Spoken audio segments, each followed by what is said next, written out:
Hi friends, welcome to MS Krishna academy. నేను మీ Sadanandam. 7th క్లాస్లో social కంటెంట్లో భాగంగా 16th లెసన్ రాష్ట్ర శాసనసభ చట్టాల తయారీ అనే లెసన్ గురించి చెప్పుకోబోతున్నాం. మీరు కనుక గత క్లాసులు కావాలనుకుంటే మన ఎంఎస్ కృష్ణ అకాడమీలో యూట్యూబ్ ఛానల్లో అందుబాటులో ఉన్నాయి.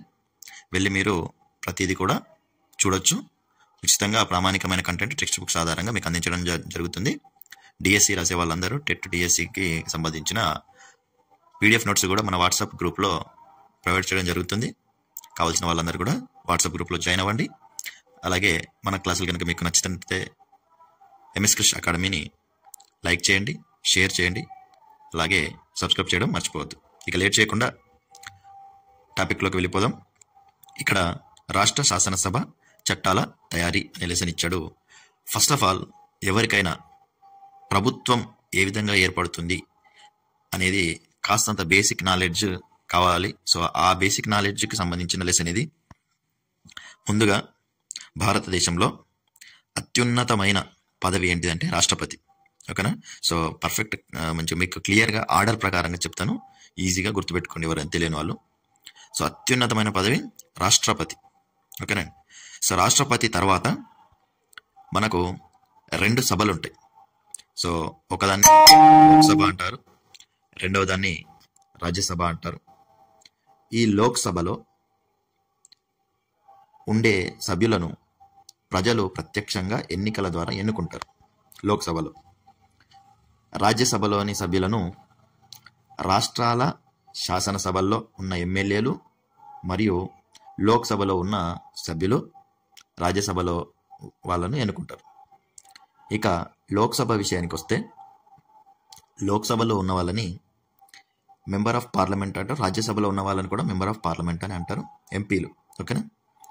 లోక్సభ రాజ్యాంగం ప్రకారంగా చూసుకున్నట్టయితే దిగువ సభ. రాజ్యసభను ఎగువ సభ అంటారు, లోక్సభను దిగువ సభ అంటారు. కానీ అధికారాల పరంగా చూసుకున్నట్టయితే లోక్సభకి ఎక్కువ అధికారాలు ఉంటాయి, రాజ్యసభకు తక్కువ అధికారాలు ఉంటాయి. లోక్సభలో ఉన్న ప్రత్యక్షంగా ప్రజల చేత ఎన్నుకోబడిన ఎంపీలు వాళ్ళందరూ కలిసి వాళ్ళకి ఒక లీడర్ని, అంటే ఒక అధ్యక్షుడిని ఎన్నుకుంటారు. అతన్నే స్పీకర్ అని అంటారు. అలాగే ఒక డిప్యూటీ స్పీకర్ని కూడా ఎన్నుకుంటారు. సో స్పీకర్ లేనప్పుడు డిప్యూటీ స్పీకర్ ఆ విధులు నిర్వహిస్తాడు. స్పీకర్ ఏం చేస్తాడు అంటే, ఎవరు ఎప్పుడు మాట్లాడాలి, సభ నిర్ణయాలు తీసుకునేటప్పుడు కానీ, చర్చలు చేసేటప్పుడు కానీ ఎవరికి ఎంత సమయం కేటాయించాలి, ఎవరు ఎప్పుడు మాట్లాడాలి, ఆ సభ నియమాలను పాటించే విధంగా చూడడం, నియంత్రించడం అనేది చేస్తాడు. సభ నియమాలు పాటించని వాళ్ళను దండించే అధికారం కూడా స్పీకర్కి ఉంటుంది. అలాగే లోక్సభలో ఉన్న ఎంపీలలో ఏ పార్టీ ఎంపీలు ఎక్కువ మంది ఉంటారో ఆ పార్టీ ఎంపీలందరూ కలిసి వాళ్లకు సపరేట్గా ఒక నాయకుడిని ఎన్నుకుంటారు. అతడినే ప్రధానమంత్రిగా ఆయన వ్యవహరిస్తాడు. ప్రధానమంత్రి అంటారు. ఆ ప్రధానమంత్రి ఏం చేస్తాడు, తన పార్టీకి సంబంధించిన కొంతమంది ఎంపీలను మంత్రులుగా నియమిస్తాడు. సో ప్రధానమంత్రిని ఆ పార్టీకి సంబంధించిన అందరూ ఎంపీలందరూ కలిసి వాళ్ళలో ఒకరిని లీడర్గా ఎన్నుకుంటారు. అతనే ప్రధానమంత్రి అవుతాడు. ప్రధానమంత్రి ఒక్కొక్క శాఖకు కొంతమంది మంత్రులను నియమిస్తాడు. సో ఈ మంత్రులందరూ ఎక్కడి వాళ్ళు? తన పార్టీ వాళ్ళు. ఓకేనా? మొత్తం అన్ని పార్టీలకు సంబంధించిన ఎంపీలందరూ కలిసి స్పీకర్ని ఎన్నుకుంటారు. అత్యధిక మెజార్టీ సాధించిన పార్టీ వాళ్ళకు ఒక లీడర్ని ఎన్నుకుంటారు. అతను ప్రధానమంత్రిగా వ్యవహరిస్తాడు. సో ఇక్కడ ఈ ప్రధానమంత్రి మరియు అతని యొక్క మంత్రి మండలి వీళ్ళందరినీ కలిపి మనం ప్రభుత్వం అంటాం. ఇది కేంద్ర ప్రభుత్వం. ఓకేనా? సో ఏ చట్టం చేసినా ఫస్ట్ దాన్ని ఒక బిల్లు రూపంలో తయారు చేసి దాన్ని ఆ శాఖకు సంబంధించిన మంత్రి ఏం చేస్తాడు, ఆ లోక్సభలో ప్రవేశపెడతాడు, బిల్లును ప్రవేశపెడతాడు. సో అప్పుడు బిల్లు అనాలి దాన్ని. వాళ్ళు తయారు చేసిన ఏదైనా ఒక దాని గురించి ఒక పాలసీని తయారు చేసి, ఒక విధానాన్ని తయారు చేసి ఆ బిల్లును లోక్సభలో ప్రవేశపెడతారు. ప్రవేశపెట్టిన తర్వాత అక్కడున్న సొంత పార్టీ వాళ్ళు కానీ, మిగతా పార్టీ వాళ్ళు కానీ అందరూ కూడా దానిపైన చర్చలు చేస్తారు. సో దాంట్లో ఉండే లాభ నష్టాలన్నింటిని గురించి చర్చలు చేసి సవరణలు, సూచనలు కూడా ఇస్తారు. అవన్నీ చర్చించిన తర్వాత దాన్ని మంత్రి మండలి లేదా క్యాబినెట్ అని అంటాం కదా.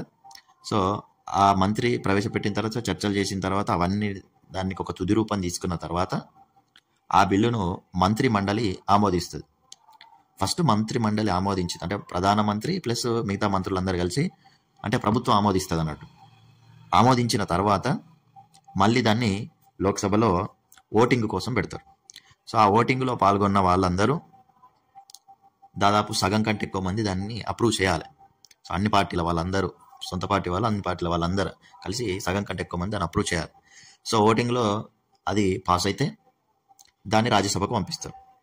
కొన్ని బిల్లులు 1/2 కాదు, అంటే సగం మంది సపోర్ట్ చేస్తే సరిపోదు, 2/3 అంటే ముగ్గురులో ఇద్దరు సపోర్ట్ చేయాల్సిందే కొన్ని బిల్లులు.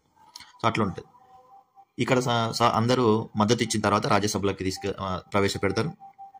అక్కడున్న వాళ్ళు కూడా దాన్ని ఆమోదిస్తే అప్పుడు అది రాష్ట్రపతి దగ్గరికి వెళ్తుంది. రాష్ట్రపతి దగ్గరికి వెళ్ళిన తర్వాత ఆయన సంతకం చేసి దాన్ని ఆమోదిస్తే అప్పుడు అది చట్టము లేదా శాసనము అనే పేరుతోటి మారుతుంది. సో అప్పుడు అది చట్టమైంది అన్నట్టు. అప్పటి వరకు అది బిల్లుగానే మనం భావించాలి. ఎప్పుడైతే ఇవన్నీ ప్రాసెస్ అంతా జరిగి రాష్ట్రపతి ఆమోదిస్తాడో అప్పుడు అది చట్టంగా మారుతుంది లేదా శాసనంగా మారుతుంది. సో దాన్ని గెజిట్లో అచ్చు చేస్తారు. సో అప్పుడు జీవో అనేది బయటకు వస్తుంది.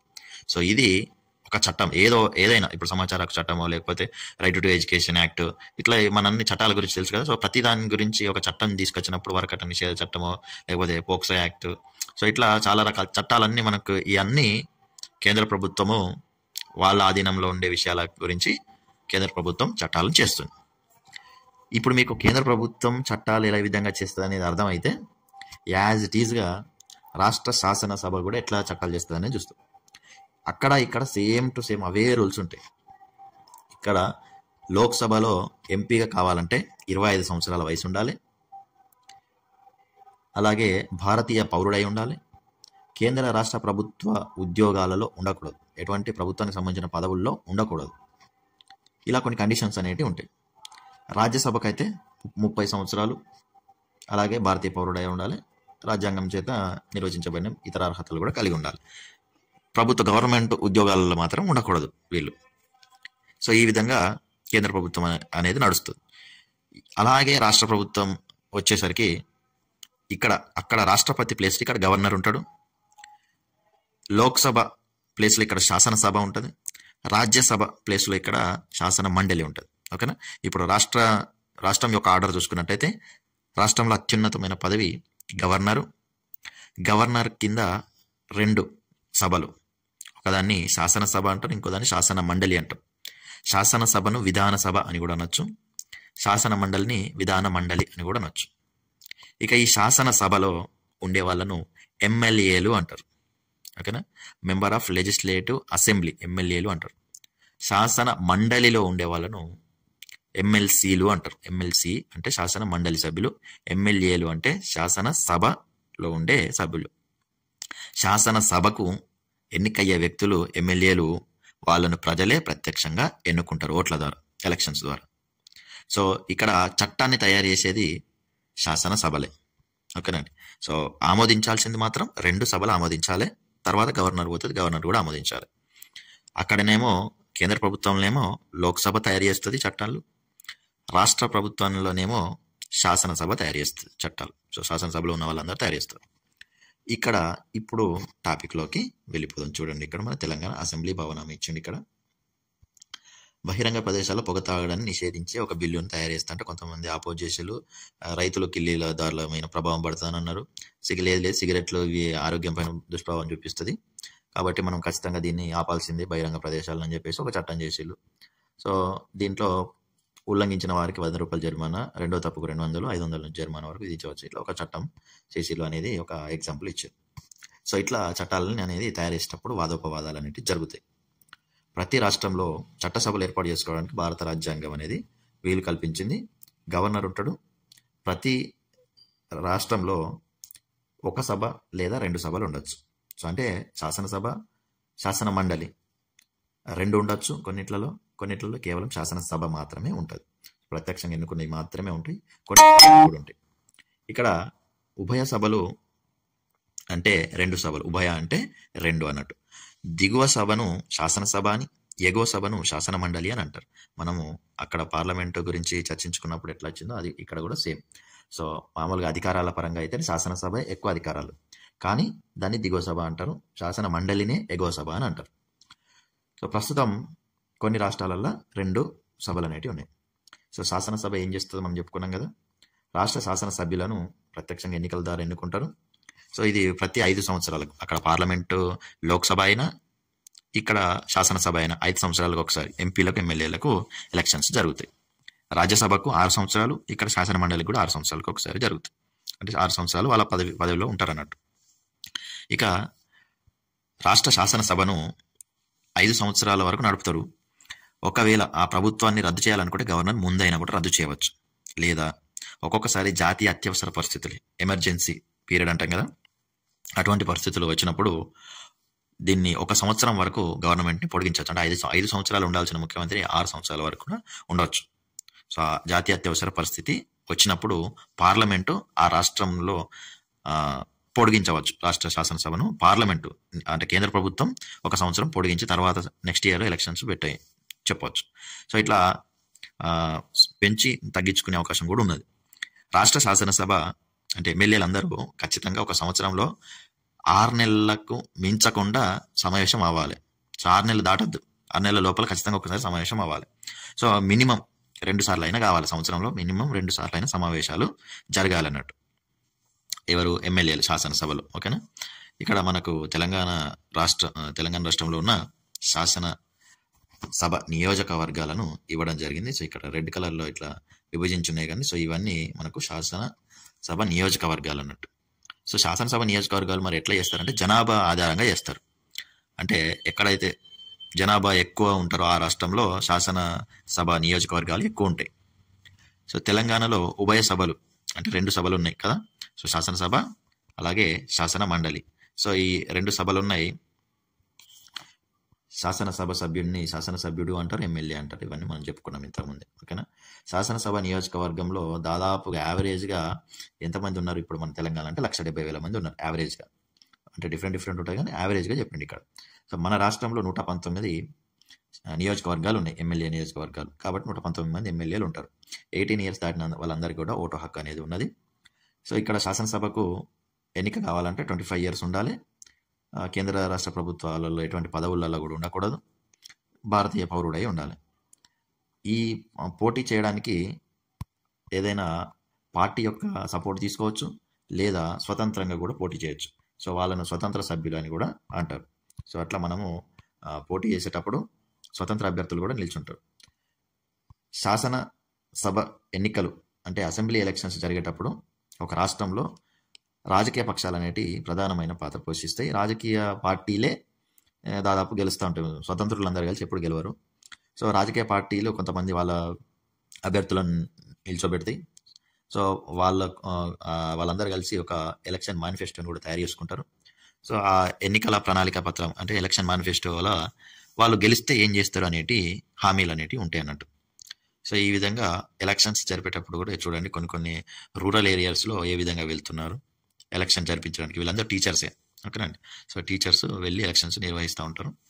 ఎన్నికల రోజు ప్రజలు ఒకరి తర్వాత ఒకరు ఓటింగ్కి వస్తారు. పోలింగ్ బూత్ అధికారి ఓటర్ ఐడి కార్డు పరిశీలించి వాళ్ళని అలౌ చేస్తాడు. ఓటు అనేది రహస్యంగా వేయాల్సిందే. ఎన్నికల సంఘం ఓట్లు వేయడానికి ఎలక్ట్రానిక్ మిషన్లు కానీ బ్యాలెట్ బాక్సులు కానీ ఉపయోగిస్తూ ఉంటారు. ఎన్నికల రోజు ఓట్లు వేసిన తర్వాత ఇక్కడ ఒక ఎగ్జాంపుల్ ఇచ్చిండు. ఎవరికి ఎక్కువ ఓట్లు వచ్చినాయో సో వాళ్ళను విన్నర్గా ప్రకటిస్తారు. సో ఎవరికైతే ఎక్కువ ఓట్లు వచ్చినాయో వాళ్ళు గెలిచినట్టుగా ప్రకటిస్తూ ఉంటారు. ఇక ప్రభుత్వం ఏ విధంగా ఏర్పడుతుంది అంటే ఇక్కడ కొన్ని పార్టీలు ఇచ్చిండు. సో ఈ పార్టీలలో ఇక్కడ ఒక్కొక్క పార్టీకి 75, ఒక పార్టీకి 17 మంది గెలిచిండు, ఒక పార్టీ తరపున 10 మంది గెలిచిండు. సో ఇట్లా ఇచ్చినప్పుడు ఏ పార్టీకి అయితే సగం కంటే ఎక్కువ సీట్లు వస్తాయో ఆ పార్టీ ప్రభుత్వాన్ని ఏర్పాటు చేయాలి. అంటే ఫర్ ఎగ్జాంపుల్ అక్కడ 100 నియోజకవర్గాలు ఉన్నాయి అనుకోండి, ఎమ్మెల్యే నియోజకవర్గాలు. సో 100లో సగం అంటే ఎంత అంటే 50. సో 50 కంటే ఒకటికి ఎక్స్ట్రా గెలవాలి. ఓకేనా. సో సగం కంటే ఎక్కువ ఏ రాజకీయ పార్టీ గెలుస్తుందో వాళ్ళే ప్రభుత్వాన్ని ఏర్పాటు చేయాలి. ఓకేనా. సో ఇప్పుడు మనకు ఎన్ని ఉన్నాయండి? మనకు 119 ఉన్నాయి ప్లస్ ఒక ఆంగ్లో ఇండియన్. సో మనకు 120లో సగం ఎంత? 60. మినిమం మనకు తెలంగాణలో 60 సీట్లు గెలిచిన పార్టీ అతిపెద్ద పార్టీ అన్నట్టు, మెజారిటీ సీట్లు గెలుచుకున్న పార్టీగా అవతరిస్తుంది. సో అప్పుడు 60 పైన ఉన్న పార్టీనే ప్రభుత్వాన్ని ఏర్పాటు చేస్తుంది అన్నట్టు. ప్రతి రాష్ట్రంలో కూడా అంతే. ఆ రాష్ట్రంలో ఎన్ని నియోజకవర్గాలు ఉన్నాయి, దాంట్లో సగం కంటే ఎక్కువ ఏ పార్టీ గెలిచింది అనేది చూసి ఆ పార్టీని ప్రభుత్వం ఏర్పాటు చేయాల్సిందిగా గవర్నర్ ఆహ్వానిస్తాడు. అప్పుడు ఆ పార్టీల వాళ్ళందరూ కూడా ఒకరిని లీడర్గా ఎన్నుకుంటారు, ఆయనను ముఖ్యమంత్రి అంటారు. సో ఆ ముఖ్యమంత్రిని గవర్నరు నియమిస్తాడు రాజ్యాంగబద్ధంగా అయితే. ఇక మంత్రిమండలి, సో మంత్రిమండలి సభ్యులను ముఖ్యమంత్రి నియమిస్తాడు. సో ఒక్కొక్కరికి ఒక్కొక్క శాఖ ఇస్తాడు. ఆర్థిక శాఖ మంత్రి, ఒకరు విద్యాశాఖ మంత్రి, ఒకరు హోమ్ మినిస్టర్గా, ఇట్లా ఒక్కొక్కరికి ఒక్కొక్క శాఖ ఇస్తాడు. వాళ్ళలో ఉన్న ఎమ్మెల్యేలలో కొంతమందికి మాత్రమే.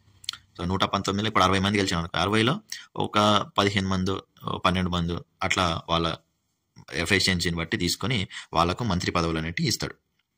సాధారణంగా వాళ్ళు ఆ మంత్రులు అనేటి వాళ్ళు వాళ్ళకి కేటాయించిన ఆ యొక్క శాఖకు సంబంధించిన నిర్ణయాలు వాళ్ళు తీసుకొని మంత్రివర్గంతో కూడా చర్చించి, ముఖ్యమంత్రితో కూడా చర్చించి నిర్ణయాలు అనేవి అమలు చేస్తూ ఉంటారు. సో ఇక్కడ ప్రభుత్వము సక్సెస్ అయింది అన్న మంత్రిమండలి మొత్తం బాధ్యత వహిస్తుంది. ప్రభుత్వం తరపున ఏదైనా తప్పు జరిగినా కూడా మంత్రిమండలి బాధ్యత వహించాల్సిందే. సో ఇక్కడ మంత్రిమండలి అంటేనే ప్రభుత్వం, అంటే మంత్రిమండలిలో ముఖ్యమంత్రి కూడా ఒక మంత్రి కాబట్టి వాళ్ళందరినీ కలిపి ప్రభుత్వం అంటారు. ఇక రాష్ట్ర శాసనసభ ఎలక్షన్లలో ఏ పార్టీకైనా మెజార్టీ రాకపోతే, అన్ని అంటే సగం సగం వచ్చినాయి అనుకోండి, ఇప్పుడు 60 సీట్లు ఎవరికి దాటలే ఇట్లా. సో ఇప్పుడు ఏం చేయాలి అంటే ఏవైనా రెండు, సో వీళ్ళిద్దరు కానీ సో ఇట్లా ఏవైనా 2-3 పార్టీలు కలిసి సంకీర్ణ ప్రభుత్వాన్ని ఏర్పాటు చేస్తాయి. ఓకేనా, అట్లా కలిసి ఏర్పాటు చేయడాన్ని సంకీర్ణ ప్రభుత్వం అంటారు. ఇప్పుడు ఒకవేళ మెజార్టీ వచ్చినా రాకపోయినా కొంతమంది ముందే కూటమిగా ఏర్పడి ప్రభుత్వాన్ని ఏర్పాటు చేస్తారు. ఫర్ ఎగ్జాంపుల్ ఇక్కడ తెలుగుదేశం, బీజేపీ, జనసేన కలిసి ఆంధ్రప్రదేశ్లో కూటమి ప్రభుత్వాన్ని ఏర్పాటు చేసినాయి. సో అట్లా సంకీర్ణ ప్రభుత్వాలు అంటే 2-3 పార్టీలు కలిసి ఏర్పాటు చేయడం. ఇక రాష్ట్ర శాసనసభ వాళ్ళందరూ కలిసి, ఆ ఎమ్మెల్యేలు అందరూ కలిసి ఒకరిని అధ్యక్షుడిగా ఎన్నుకుంటారు, అతన్నే స్పీకర్ అంటారు. ఓకేనా. సో స్పీకర్ ఏం చేస్తాడు తెలుసు కదా. సో లోక్సభకి ఎట్లున్నావు సేమ్ యాస్టీ ఇక్కడ కూడా నియమాలు పాటించేలాగా చూస్తాడు. ఎవరు ఎంతసేపు మాట్లాడాలి, ఎవరికి ఎంత, ఏ పార్టీకి ఎంత టైం ఇవ్వాలి, ఏ సభ్యుడికి ఎంత టైం ఇవ్వాలి, ఎవరి తర్వాత ఎవరు మాట్లాడాలంటే ఆర్డర్లో అతను జరిపిస్తూ ఉంటాడు అన్నట్టు. ఇక చట్టాలు చేయడం అనేది మీ అందరికి తెలుసు. ఇప్పుడు మనం క్లాస్ స్టార్టింగ్లోనే చెప్పుకున్నాం కదా. సో చట్టాలు ఏ విధంగా తయారైతాయని సేమ్ అక్కడ లోక్సభలో ఎట్లున్నది ఇక్కడ శాసనసభలు కూడా అట్లనే జరుగుతుంది. ఫస్ట్ ఏం చేస్తారు, ఆ మంత్రి ఒక బిల్లు తయారు చేసుకొచ్చి అక్కడ చర్చకు పెడతారు. చర్చలు అందరూ చర్చించిన తర్వాత దానికి తుది రూపం ఇచ్చిన తర్వాత ఆ మంత్రిమండలి అందరితో కలిసి చర్చించి దాన్ని ఆమోదిస్తారు. సో కేబినెట్ ఆమోదం పొందాలి ఫస్ట్ బిల్లు. కేబినెట్ ఆమోదం పొందిన తర్వాత మళ్ళా శాసనసభలో ప్రవేశపెడతారు. అప్పుడు శాసనసభ సభ్యులందరూ కనీసం సగం మంది కంటే ఎక్కువ, అందుకే ఇక్కడ సగం మంది కంటే ఎక్కువ ఎందుకు గెలవాలి, ప్రభుత్వం ఏర్పాటు చేయాలి అంటే ఇదే, ఏదైనా బిల్లు ప్రవేశపెట్టినప్పుడు సగానికి అంటే ఎక్కువ మంది మద్దతు ఇవ్వాలంటే మనోళ్ళే ఉండాలి. కాబట్టి సగం కంటే ఎక్కువ మంది గెలవాల్సిన అవసరం ఉంటుంది ప్రభుత్వం ఏర్పాటు చేయాలంటే. సో అట్లా శాసనసభ ఆమోదించిన తర్వాత శాసన మండలి లోపలికి ప్రవేశపెడతారు. శాసన మండలిలో ఉన్న వాళ్ళు కూడా ఆమోదించిన తర్వాత గవర్నర్ దగ్గర పోతుంది. గవర్నర్ సంతకం పెట్టిన తర్వాత అది చట్టం అవుతుంది. చట్టం లేదా యాక్ట్, ఓకేనా, శాసనం అని అంటారు. సో ఇది ఒక చట్టాన్ని తయారు చేసే ప్రాసెస్ అన్నట్టు. ఒక బిల్ అనేది చట్టంగా మారాలంటే ఈ ప్రాసెస్ను ఫాలో అవ్వాలి. సో ఇక్కడ లోక్సభలో ఎట్లా జరుగుతుంది, ఇక్కడ శాసనసభలు కూడా సేమ్ అట్లనే జరుగుతుంది. ఇక శాసన మండలి గురించి చెప్పుకున్నట్టయితే 2014 వరకు మనందరికీ తెలుసుగా తెలంగాణ, ఆంధ్రప్రదేశ్ అనేది ఆంధ్రప్రదేశ్ రాష్ట్రంగా ఉండేది. సో ఆంధ్రప్రదేశ్లో 2 సభలు ఉన్నాయి అప్పుడు కూడా. సో ఇప్పుడు తెలంగాణలో కూడా 2 ఉన్నాయి. మొదటి దాన్ని శాసనసభ అంటారు, రెండో దాన్ని శాసన మండలి అంటాం. ఈ శాసన మండలి అనేది 1958లోనే ఏర్పాటు చేయబడింది. సో రెండవ సభ అనేది 1958లో ఏర్పాటు చేయడం జరిగింది. తర్వాత 1985లో దీన్ని తీసేశారు. 1958 నుండి 85 వరకు ఉంది శాసన మండలి ఎమ్మెల్సీలు. తర్వాత 85 నుంచి మళ్ళీ 2007 వరకు లేదు. సో 2007లో మళ్ళీ రెండవ సభను స్టార్ట్ చేసారు. సో రెండవ సభను శాసన మండలిని కూడా మళ్ళీ 2007లో ఏర్పాటు చేసిండ్రు. దీనిని శాశ్వత సభ అంటారు. అక్కడ రాజ్యసభను కూడా శాశ్వత సభ అంటారు, పెద్దల సభ అని కూడా అంటారు. సో శాసన మండలిలో మనకు ఇక్కడ శాసనసభలో 119 మంది ఉంటే శాసన మండలిలో ఎమ్మెల్సీలు 40 మంది ఉన్నారు తెలంగాణలో. ఓకేనా. సో ఈ శాసన మండలి యొక్క సభ్యుల కాలం ఎంత, 6 సంవత్సరాలు. రాజ్యసభకు 6 సంవత్సరాలు, ఇక్కడ శాసన మండలికి 6 సంవత్సరాలు. వీరిలో 1/3 వంతు సభ్యులు ప్రతి 2 సంవత్సరాలకు విరమణ చేస్తారు. ఓకేనా. వాళ్ళ టైం పీరియడ్ అనేది అయిపోతూ ఉంటుంది. సో 1/3 వంతు అంటే ఏంటిది అంటే 40 మంది ఉన్నారు కదా. సో 40 మందిలో 1/3. ఓకేనా. సో 1/3 వంతు అంటే సో 3 1 = 3, 3 3 = 9 పాయింట్, మళ్ళీ 3 3 = 3 3. సో ఇట్లా వస్తుంది. సో ఇది 1/3 వంతు అంటే దాదాపు 14 మంది అన్నట్టు. 13 పాయింట్ సంథింగ్ వస్తుంది కదా. సో 14 మంది అన్నట్టు. సో ప్రతి 2 సంవత్సరాలకు 14 మంది రిటైర్ అవుతారు. సో ఇక్కడ ఈ సభకు పోటీ చేయడానికి 30 ఇయర్స్ ఉండాలి, భారత పౌరులై ఉండాలి, కేంద్ర రాష్ట్ర ప్రభుత్వ పదవులు కలిగి ఉండకూడదు, పార్లమెంటు నిర్ణయించిన ఇతర అర్హతలు కూడా కలిగి ఉండాలి. ఇక ఈ మరి 40 మందిని ఎవరు ఎన్నుకుంటారు? ఓకేనా. ఇప్పుడు లోక్సభలనేమో డైరెక్ట్ ప్రత్యక్ష ఎన్నికలు, శాసనసభ కూడా డైరెక్ట్ ప్రత్యక్ష ఎన్నికలు. అక్కడ రాజ్యసభలనేమో ఎమ్మెల్యేలు, ఎంపీలు, లోక్సభ ఎంపీలు అందరూ కలిసి రాజ్యసభని ఎన్నుకుంటారు. మరి ఇక్కడ శాసన మండలిలో ఉండే వాళ్ళని ఎవరు ఎన్నుకుంటారు అంటే ఇందులో చాలా రకాలు ఉన్నాయి. సో ఒక 14 మందిని ఎమ్మెల్యేలు ఎన్నుకుంటారు, 14 మంది. మరొక 14 మందిని సర్పంచులు, వార్డు మెంబర్లు, మున్సిపాలిటీ కౌన్సిలర్లు, సో వీళ్ళందరూ. సో ఒక మున్సిపాలిటీలలో, స్థానిక సంస్థలలో ఉండేవాళ్ళు అన్నట్టు. అంటే గ్రామ పంచాయతీలు, మున్సిపాలిటీలు, వీళ్ళ ఉండే వాళ్ళందరూ, ఆ ప్రజాప్రతినిధులు ఉంటారు కదా, వాళ్ళందరూ కలిసి 14 మందిని ఎన్నుకుంటారు. ఇక మరొక 3 డిగ్రీ కంప్లీట్ చేసిన వాళ్ళు, పట్టభద్రులు ఎన్నుకుంటారు. మరొక 3 ఉపాధ్యాయులు, టీచర్స్ అందరు కలిసి ఎన్నుకుంటారు. ఇక 6 గవర్నర్ నామినేట్ చేస్తాడు. సో ఈ విధంగా మొత్తము 40 మందిని ఎన్నుకోవడం జరుగుతుంది. ఇక్కడ దీనిలో వంతు ఇచ్చిండు. సో 1/3 వంతు అంటే ఎమ్మెల్యేలు ఎన్నుకునేది 14 మందిని, మళ్ళీ 1/3 వంతు సర్పంచులు వీళ్ళందరూ ఎన్నుకుంటారు, వార్డు మెంబర్లు వీళ్ళందరూ కలిసి ఎన్నుకుంటారు. 1/12 వంతు పట్టభద్రులు, 1/12 వంతు ఉపాధ్యాయులు, ఇక 1/6 వంతు ఏమో గవర్నర్ అంటే 6. ఓకేనా. సో ఈ విధంగా మనకు ఈ శాసన మండలి సభ్యులను ఎన్నుకుంటారు. గవర్నర్ ఏం చేస్తాడు? సో గవర్నర్ అంటే రాష్ట్ర గవర్నర్ను భారతదేశ రాష్ట్రపతి నియమిస్తారు. భారత రాజ్యాంగం ప్రకారంగా రాష్ట్ర ప్రభుత్వం పనిచేసే విధంగా చేయాల్సిన బాధ్యత గవర్నర్దే. సో భారత రాజ్యాంగం గవర్నర్కు రాష్ట్ర ప్రభుత్వ వ్యవహారాలలో కార్యనిర్వహణ అధికారాన్ని ఇచ్చింది. ఏమి ఇచ్చింది? కార్యనిర్వహణ అధికారాలను ఇవ్వడం జరిగింది. సో కార్యనిర్వహణ అధికారాలకు సంబంధించిన గవర్నరు. ఓకేనా. ఇక్కడ మంత్రిమండలి సభ్యులు ముఖ్యమంత్రి సలహా ప్రకారంగా నియమిస్తాడని ఉంటుంది. సో ఇది పేపర్ పరంగా మాత్రమే ఉంటుంది, కానీ నిజ జీవితంలో మనం మామూలుగా అందరం చూస్తాం, అన్నిటిని ముఖ్యమంత్రి చూస్తాడు. కాకపోతే రాజ్యాంగం ప్రకారంగా ముఖ్యమంత్రిని ఎవరు నియమించాలి? గవర్నరే.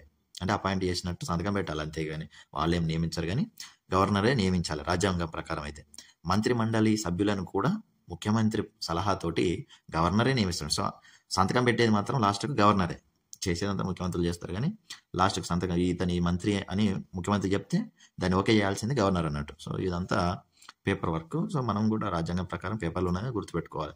సో ముఖ్యమంత్రిని, మంత్రిమండలిని గవర్నర్ నియమిస్తాడు అనేది గుర్తుపెట్టుకోండి. ఇక రిజర్వేషన్ల పద్ధతి. ఈ రిజర్వేషన్ల పద్ధతి ఎందుకు ఇచ్చారంటే మన దేశంలో అట్టడుగు బలహీన వర్గాల వాళ్ళు, ఆదివాసీలు, దళితులు, వీళ్ళు ఎన్నికల్లో పోటీ చేసి గెలవడం అనేది చాలా కష్టం. సో దీనికి చాలా డబ్బు కానీ, పలుకుబడి కానీ, ఇవన్నీ చాలా రీజన్స్ వస్తాయి. సో అట్లా పూర్తిగా వాళ్ళకు అధికారం అనేది దూరంగా అయిపోతుంది అని చెప్పేసి తెలంగాణలో కొన్ని నియోజకవర్గాలను ఎస్సీలకు, కొన్ని నియోజకవర్గాలను ఎస్టీలకు కేటాయించాలి. సో 19 ఎస్సీ నియోజకవర్గాలు కేటాయించాలి. అంటే దాని అర్థం ఏంటంటే ఆ 19 ప్లేసెస్లో ఎస్సీ వాళ్ళు మాత్రమే పోటీ చేయాలి. ఏ పార్టీ నుంచే పోటీ చేసినా కూడా అక్కడ ఎస్సీ వాళ్ళనే నిలబెట్టాలి అన్నట్టు పోటీలో. ఇక 12 మంది ఎస్టీలు. ఓకేనా. 12 నియోజకవర్గాలను గుర్తించారు. ఆ 12 ఎస్టీ వాళ్ళే పోటీ చేయాలి. ఎస్టీ వాళ్ళకే పోటీ. సో ఏ పార్టీ నుంచైనా. ఇక ఒకరిని ఆంగ్లో ఇండియన్గా నియమిస్తారు. ఓకేనా. ఒక ఆంగ్లో ఇండియన్ ఉంటాడు. సో మొత్తం 119 మంది ఎమ్మెల్యేలు, శాసన సభ్యులు ఉన్నారు. దాంట్లో మనకు 19 మంది ఎస్సీ, 12 మంది ఎస్టీ, ఒక ఆంగ్లో ఇండియన్. ఇక్కడ ఒక బిల్లు ప్రవేశపెట్టినప్పుడు ఏ విధంగా వాదిస్తారనేది ఇచ్చిండు. ఇంతకుముందు మనం చెప్పుకున్నాం ఆల్రెడీ. ఇక పిల్లలకు సంబంధించిన భారత ప్రభుత్వం 2 చట్టాలు చేసిందట.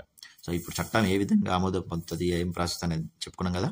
సో అట్లాంటిది ఒక చట్టం ఇక్కడ ఇచ్చింది అంటే 2012లో పోక్సో యాక్ట్ అనేది చేశారు. సో ఈ చట్టంగా మారింది. సో ఇది బిల్లుగా తయారు చేసి అన్ని ప్రాసెస్ చేసిన చట్టమే. సో దీని తెలుగులో ఏమంటారు అంటే బాలల లైంగిక వేధింపుల నిరోధక చట్టం. సో బాలల లైంగిక వేధింపుల నిరోధక చట్టం.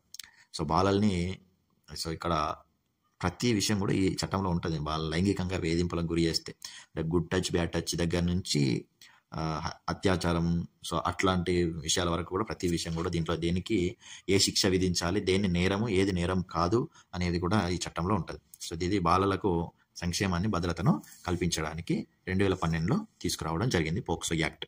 సో చిన్నపిల్లలపైన ఎక్కువ జరుగుతున్నాయి కాబట్టి ఇది తీసుకురావాల్సిన అవసరం ఏర్పడింది. మన దరిద్రం బాలల నేరస్తుల న్యాయ చట్టాన్ని కూడా చేసిండ్రు 2015లో. ఈ చట్టం బాల నేరస్తులకు పరిరక్షణ మరియు న్యాయ రక్షణను కల్పిస్తుంది. సో చిన్నపిల్లల్ని కాపాడుకోవడం కోసం కూడా చట్టాలు చేయాల్సిన అవసరం వస్తుంది అంటే మన సమాజంలో ఇంకా ఎటువంటి ఆలోచన పరులు ఉన్నారు అనేది మనం అర్థం చేసుకోవచ్చు. బాల నేరస్తుల న్యాయ చట్టం ప్రకారంగా ఎవరైనా పిల్లలు తెలియని వయసులో తప్పులు చేస్తే వాళ్ళను చేరదీసి వాళ్ళకి విద్య, వైద్యం, పౌష్టికాహారం అందిస్తూ, కౌన్సిలింగ్ అందిస్తూ వాళ్ళను జనజీవన స్రవంతిలో కలిపే విధంగా జువైనల్ జైల్స్ ఉంటాయి కదండి. సో వాటి ఆధారంగా ఈ బాల నేరస్తులకైనా కూడా వాళ్ళకు కూడా కొన్ని హక్కులు ఉంటాయి. సో వాళ్ళను కూడా పరిరక్షించాలని దానికి బాల నేరస్తుల న్యాయ చట్టం 2015 వచ్చింది. సో చట్టం బాల నేరస్తులకు పరిరక్షణ ఇస్తుంది, న్యాయరక్షణ కూడా కల్పిస్తాడు. సో ఇది మనకు చట్టాలు, అలాగే శాసనసభ గురించి, శాసన మండలి గురించి. ఓకేనండి. సో మీకు గనక మన క్లాస్ నచ్చినట్టయితే ఎంఎస్ క్రిష్ అకాడమీని తప్పకుండా సబ్స్క్రైబ్ చేసుకోండి. మీకు మరింత మంచి కంటెంట్ అందిస్తాం. అలాగే మీకు మన క్లాస్ నచ్చితేనే మీ ఫ్రెండ్స్కి షేర్ చేయండి, వాళ్ళతో కూడా సబ్స్క్రైబ్ చేయించండి. మన ఎంఎస్ క్రిష్ అకాడమీని ప్రోత్సహించండి. మీకు డిఎస్సి వరకు ప్రతిదీ మీకు సపోర్ట్ ఇవ్వడానికి మేము అందరం సిద్ధంగా ఉంటాం. అందరికీ ఆల్ ద బెస్ట్. జై హింద్.